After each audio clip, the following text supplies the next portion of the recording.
I've read 100 books. Should I do this video in ASMR? Just kidding. I hate when people whisper. Back in my OG filming spot. I haven't filmed in front of my books because the lighting is so horrific. However, it felt wrong to make this video not sat with my books. So I've officially read 100 books.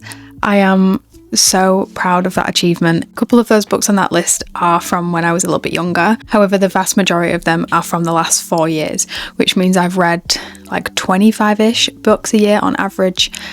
I think I've read maybe a couple more in the last 2 years and less in the former. Here's the evidence.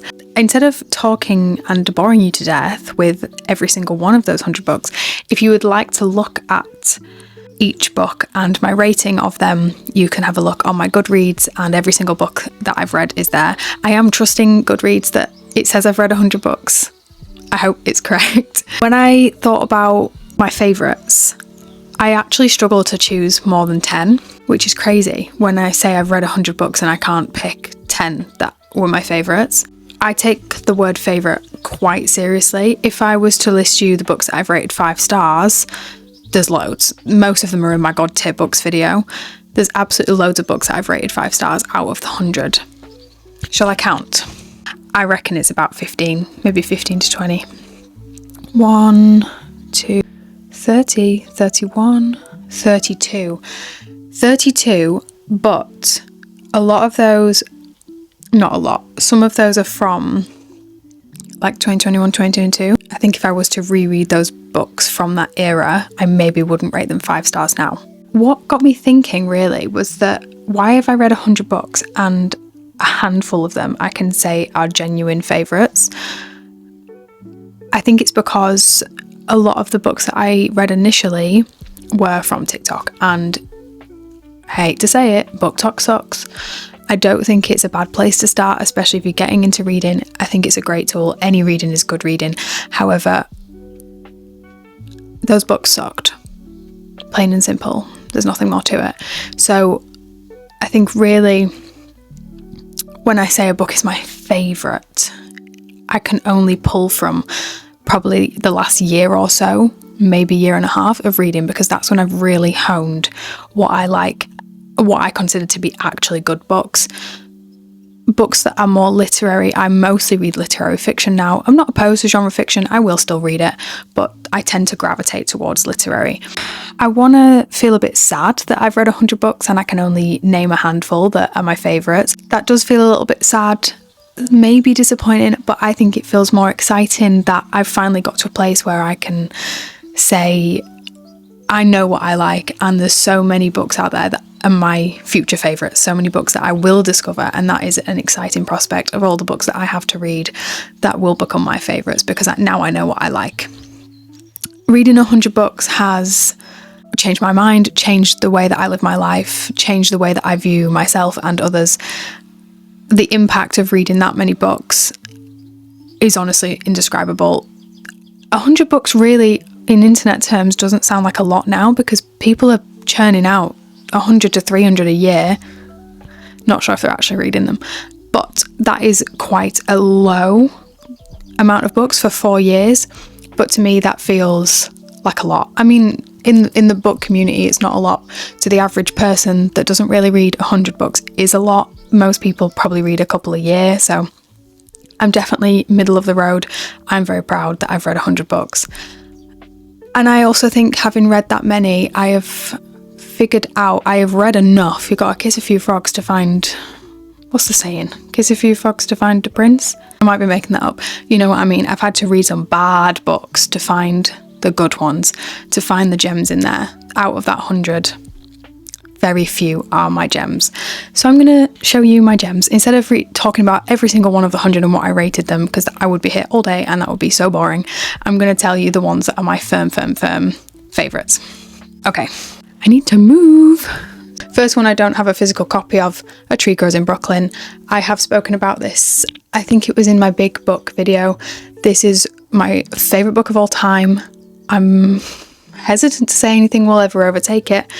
Absolutely fantastic book. I Can't recommend it enough. It's a coming-of-age novel, it's beautifully written, it handles many, many themes, and I just think that is one of the best books I have ever and will ever read. Where is it? Where is it? Where is it? Please don't be... Oh, it's too far down the pile. I'm literally not playing Jenga. Stoner by John Williams. Fantastic book. If you like books, read that book. It's about a English teacher who works at a university. It's a very quiet, kind of almost a little bit slow, beautifully written, fantastic, fantastic book. That is one of my absolute favourites. I'm hesitant to put this in as a favourite. I think it will be, but I've only just finished it. I finished it yesterday, and that is very recent to say it's a firm favourite. It needs time to marinate. So this has a little question mark hanging above it. I think it will be a favourite because, honestly, what a fantastic book. It's just a very heartbreaking and thought-provoking novel, and it's really, really wonderful. I want to say it's a favourite, but as I say, I've only just read it, and recency bias is definitely a thing, so I'm going to give this a little bit of time before it becomes a solid fave.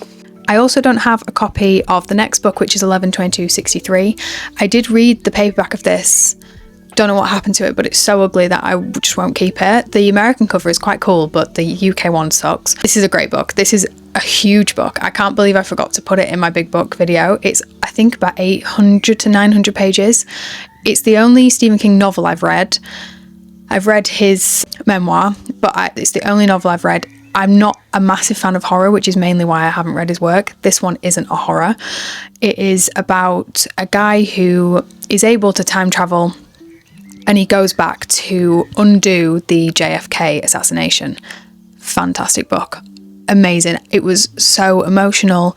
It was absolutely wonderful, and I would definitely recommend that one as well. Of Eden. Of course, there's a Steinbeck in here. Do you expect anything less? I don't think so. This is East of Eden.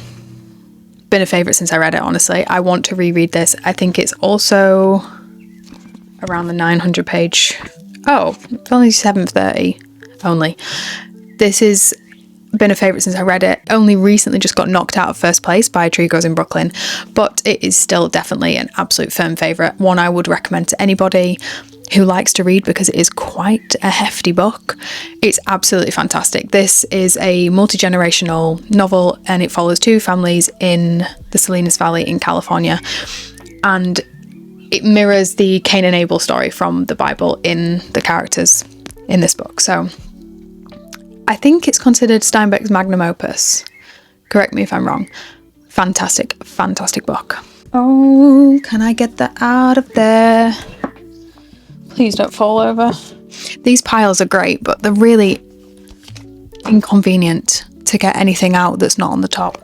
The last one that I want to say is a favourite is Small Things Like These by Claire Keegan. I absolutely love Keegan's work. She's one of my favourite authors.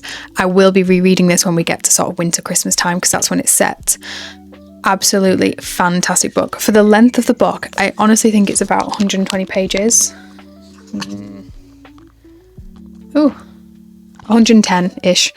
I don't know how she does it. She has such an ability to make a short story feel like it's 400 pages. It is beautifully written. I still need to watch the movie that came out based on this, but this is an absolute favourite. I loved this book and I can't wait to reread it. Those are the handful of books that I can honestly say will be favourites for a very long time.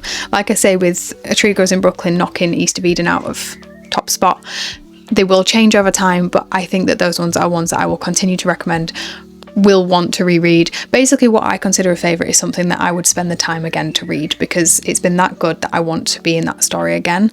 That is to me what a favourite is, and that is how a favourite is different from a 5-star, because not every 5-star will be a reread. Sometimes a book's just really good, but you can leave it as a once read. I enjoyed that and don't touch it again. Favourite books are books to be reread. Favourite books are books to be recommended and loved for a very long time. So that is my I've read 100 books video. I hope you enjoyed. I hope this inspired you to read more, or to maybe think about what your favourites are from your collection of books that you have read over time.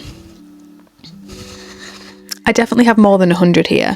There's quite a few that are on my physical TBR. I will get to them eventually. So anyway, thank you for watching. I will see you in my next one. Bye.